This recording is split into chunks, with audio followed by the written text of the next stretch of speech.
Olá pessoal, uma boa noite a todos. Sejam bem-vindos ao canal Sistema de Ensino Monte Carlo. Esse canal é feito para você que é estudante, né? Hoje mais uma aula para o nosso módulo de Geografia, onde estamos tratando do processo de industrialização do território brasileiro. E a aula passada de Geografia foi a introdução e hoje nós vamos dar seguimento a esse trabalho e vamos falar da primeira fase.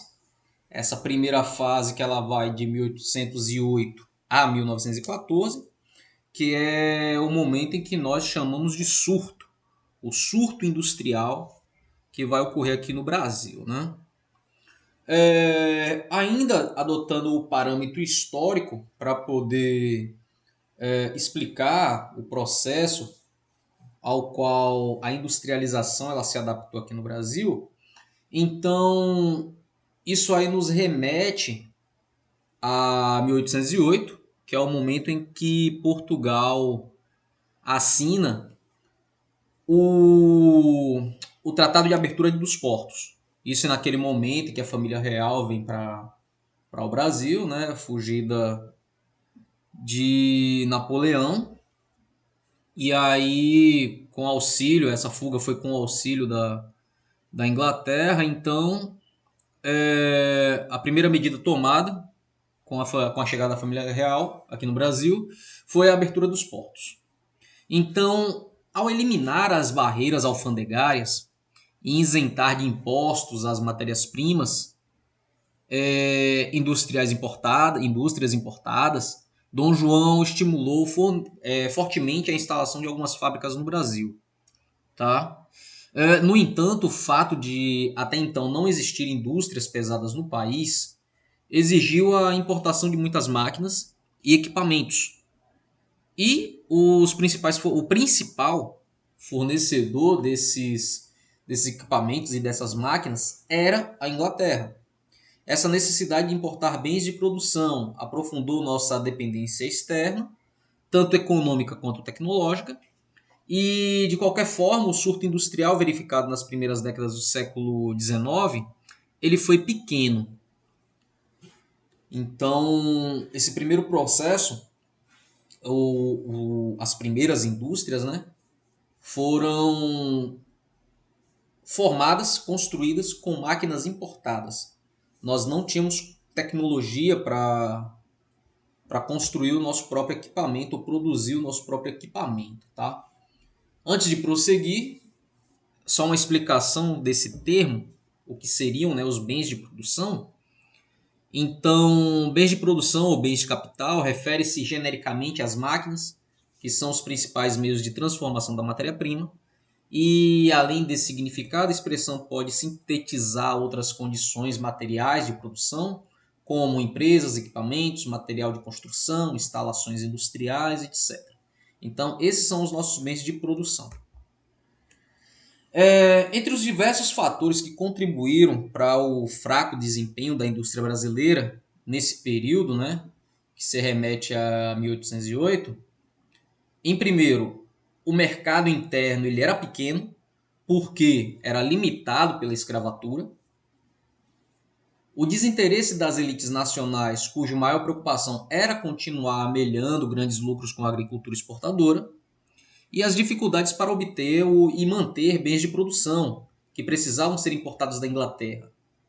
Então, tinha a questão da escravatura, porque como a maior parte da população aqui no Brasil era escravo não tinha dinheiro, pelo menos o dinheiro que tinha não era para essa finalidade, né? O dinheiro que o escravo acumulava era para comprar alforria e não para ficar comprando produto industrializado, né? Os grandes empresários do Brasil eram agricultores, estavam acostumados com produção agrícola, e a própria manutenção, o custo de manutenção desses equipamentos era alto, já que se trata de equipamento importado. Somente a partir do final do século XIX, quando a economia cafeeira ela já se encontrava consolidada em São Paulo, houve então um efetivo crescimento da atividade industrial do Brasil.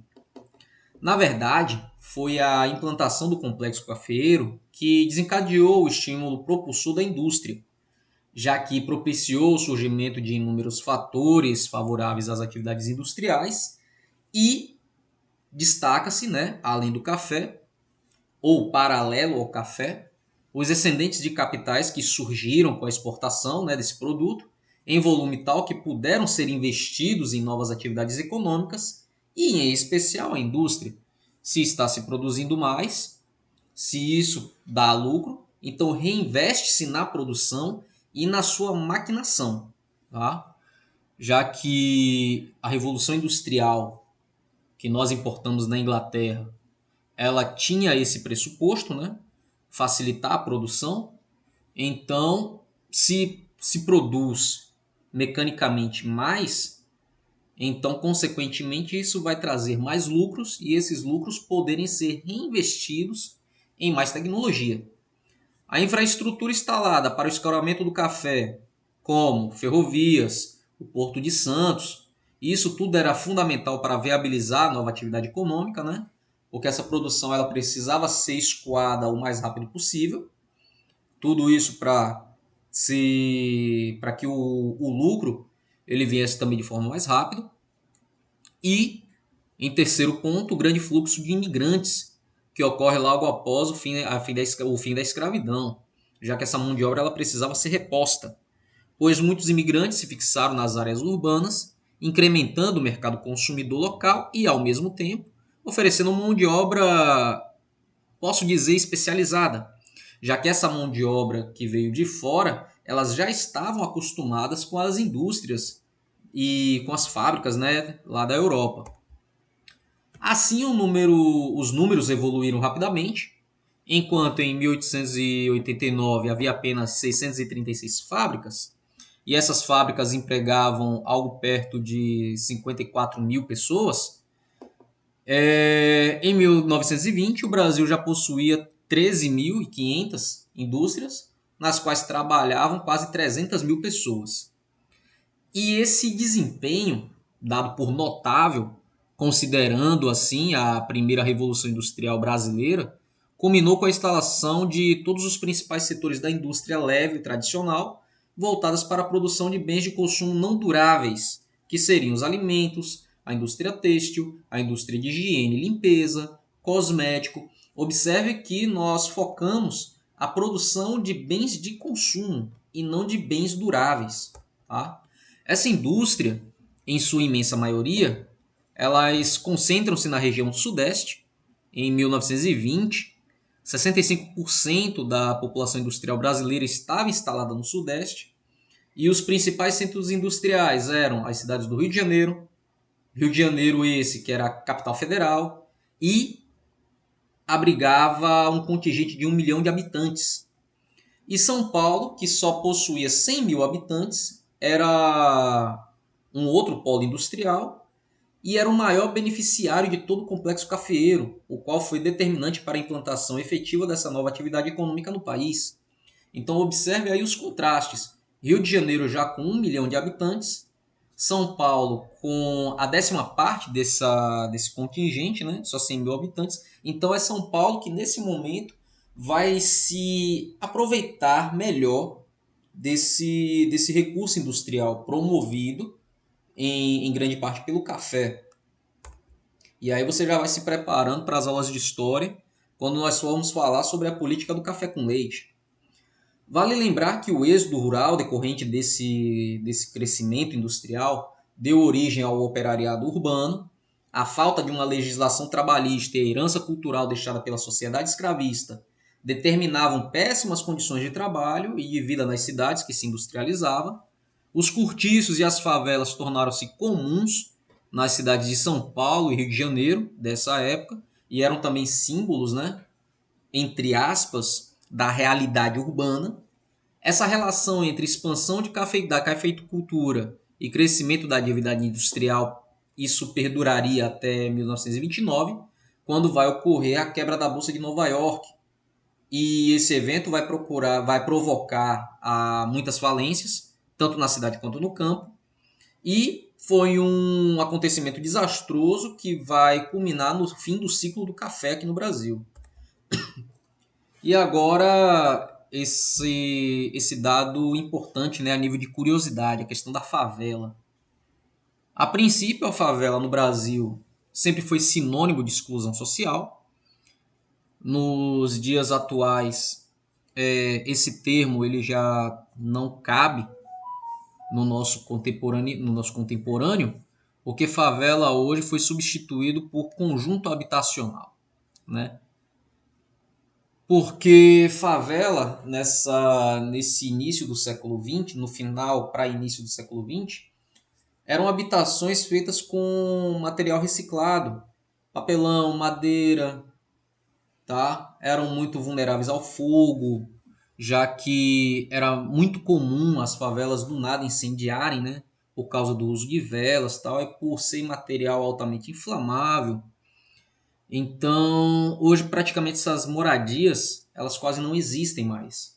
Hoje é tudo alvenaria, é bloco, é cimento, materiais de construção de fato e não materiais reciclados. Então, por essa questão, o termo favela ela já não cabe mais, pelo menos nesse contexto ao qual ele é empregado no final e início do século, no final do século XIX e início do século XX. Mas, entretanto, ainda é sinônimo de exclusão social, é sinônimo de habitação precária e aglomeradas para a população de baixa renda ou baixíssima renda. A palavra favela tem origem em uma planta típica da caatinga nordestina, que essa planta ela provoca urticária e coceira na pele de quem a toca.